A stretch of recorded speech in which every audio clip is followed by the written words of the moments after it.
Agradezco la presencia de ustedes para hablar de un tema tan importante para Chile como es el cobre y la posible nacionalización que se puede efectuar eh, por la existencia de la Convención Constitucional que puede tratar este tema. Entonces lo importante de esto es que en la Convención Constitucional se pueda dar la posibilidad de volver a nacionalizar las empresas de la gran minería. En general se habla de que por la nacionalización están siempre los marxistas, leninistas, los comunistas, los socialistas, y que sería un tema de izquierda ideológico, político, y no un tema de realidad nacional. Yo les quiero mostrar aquí un documento que yo recibí hace poco tiempo, antiguo, que se llama La nacionalización de nuestra industria minera, de Santiago Marín Vicuña, publicado en 1915. Santiago Marín Vicuña era un ingeniero especialista en diseñar y construir ferrocarriles en Chile en ese tiempo. No resisto a la idea de leerle algunas partes de lo que dice Santiago Marín. Pero la intensa y legítima satisfacción que un hecho como este impregnaba nuestro espíritu se vio de pronto turbada al pensar que este trabajo ciclópeo, hecho en tierra y con brazos chilenos, iba a servir para que otros se llevaran riquezas que adormidas en veneros del país irían a manos extranjeros a trueque de un mísero plato de lentejas y como consecuencia merecida de la inacción industrial que nos invade. Cruel reflexión, pero cierta. Y en otro pasaje dice: es necesario que un espíritu nacionalista bien meditado y mejor guiado sacuda la inercia que nos embarga y nos detenga en la pendiente trazada por mercaderes miopes e incapaces de mirar el porvenir. Hace más de 100 años, un hombre que no era de izquierda y que era un hombre especialista, un ingeniero, postulaba justamente nacionalizar la industria minera que recién comenzaba. Recién se había construido la fundición de Chuquicamata y comenzaba el yacimiento de Chuquicamata. Y ya él postulaba la nacionalización de el cobre y el fierro, no se le llamaba hierro, fierro. El fierro, sobre todo desde el norte de Coquimbo hacia el norte, en el Tofo, donde está ahora la disputa de Minera Dominga y la pertenencia de CMPC, Compañía Minera del Pacífico. Posteriormente hubieron varios proyectos de nacionalización en el Senado, el primero presentado por los senadores comunistas Elías Laferte de Salamanca y Salvador Ocampo. Después hubieron otros proyectos de senadores socialistas, en los que estaba Salvador Allende, Raúl Ampuero, Salomón Corbalán, Galvarino Palacio.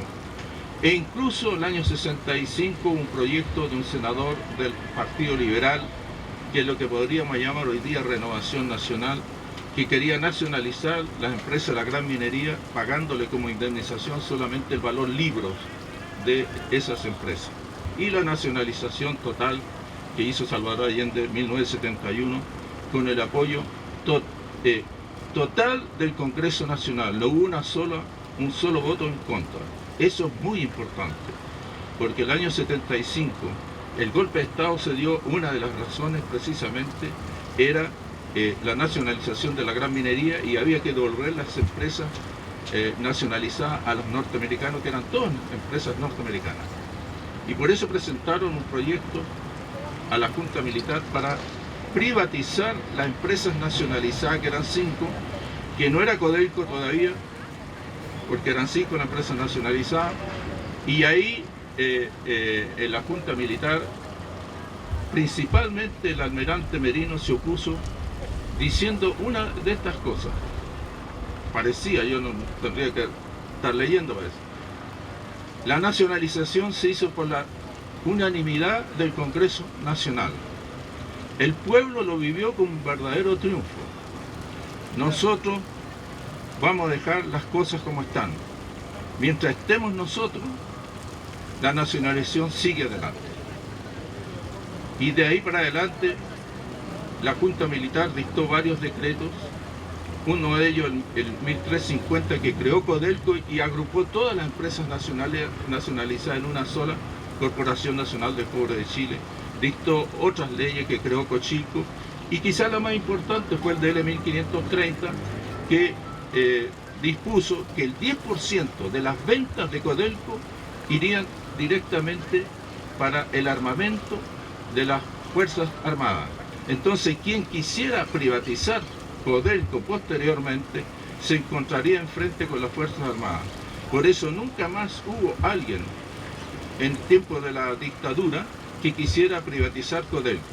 Pero ellos dijeron, bueno, en Chile no tan solo están los yacimientos que tiene Codelco, pero existen muchos otros yacimientos, y dejemos el espacio para que venga la inversión extranjera. Y ahí, a pesar que la Constitución blindó la nacionalización de Allende, la reforma constitucional quedó vigente en la Constitución del 80, en la disposición tercera transitoria. Por lo tanto, no se podía desnacionalizar. Pero decían los vendepatrias que habían otros yacimientos que se podían entregar a la inversión extranjera, porque, según lo que ellos postulaban, el cobre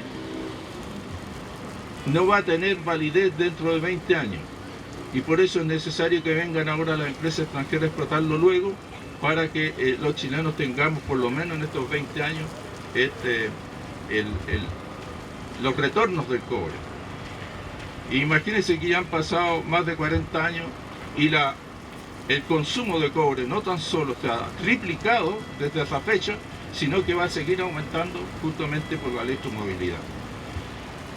Pero la inversión extranjera, si bien los militares habían vendido la disputada de Las Condes, que era de NAMI, el año 79 a Exxon, y habían dejado entrar la inversión en la minera El Indio, que era principalmente de oro, y permitieron en el año 86-87 la Escondida, pero nadie más vino. No hubo inversión extranjera en el tiempo de la dictadura en la minería. Todo comenzó el año 90, cuando se hizo una ley de reforma tributaria en que aumentó el IVA transitoriamente de 16% a 18%. Con Pinochet el IVA era de 16%, no lo olviden. Se aumentó 18%, pero en esa misma ley, como letra chica de los contratos de futuro, se cambió la tributación de la minería. Dice así, más o menos, a partir de 35.000 toneladas de producción, las mineras ya no pagarán la tributación en base a la renta presunta, sino que a la renta efectiva. ¿Qué quiere decir renta presunta? Que las mineras pagaban el impuesto a la renta, en base a lo que vendían. Primera tonelada que vendían ya tenían renta, ya tenían que pagar impuestos. Era imposible escapar al impuesto a la renta porque se paga en base a lo que se vende. Lo cambió la Concertación por renta efectiva. ¿Qué quiere decir renta efectiva?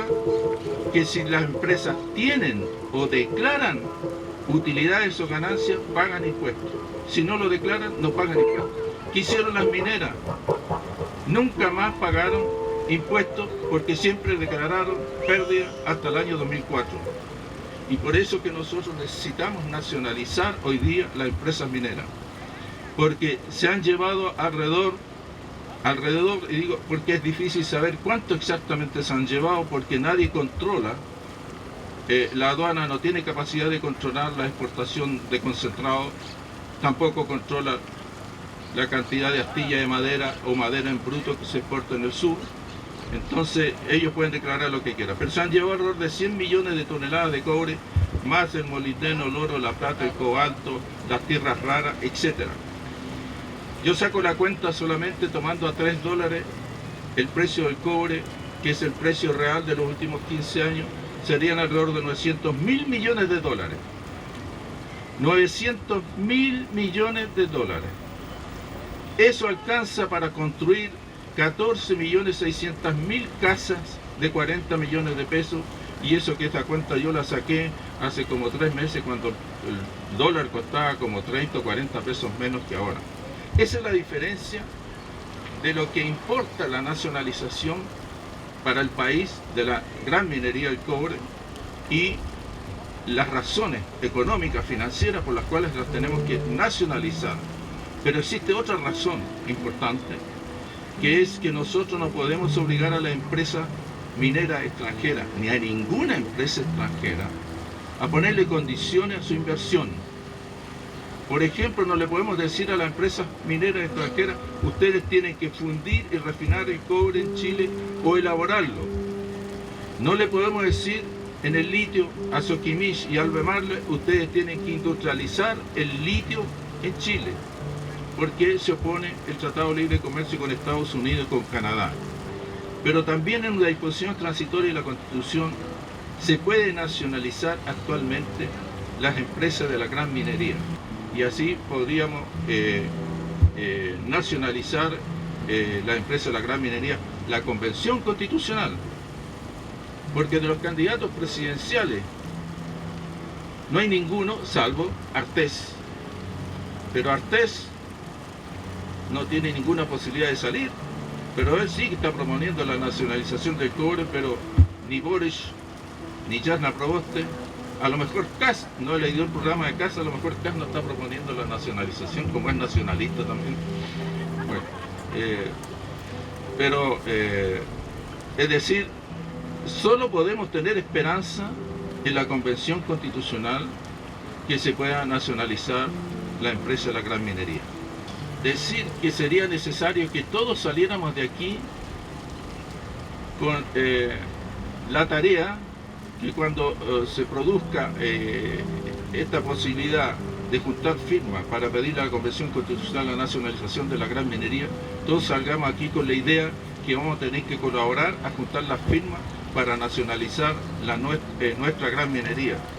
Y es hora entonces ahora de no ser miopes y mercaderes y nacionalizar todas las empresas de la gran minería y del litio. Y naturalmente el agua, las empresas que tienen el agua, las empresas que tienen los recursos del mar. Todo eso tenemos que nacionalizarlo. Muchas gracias.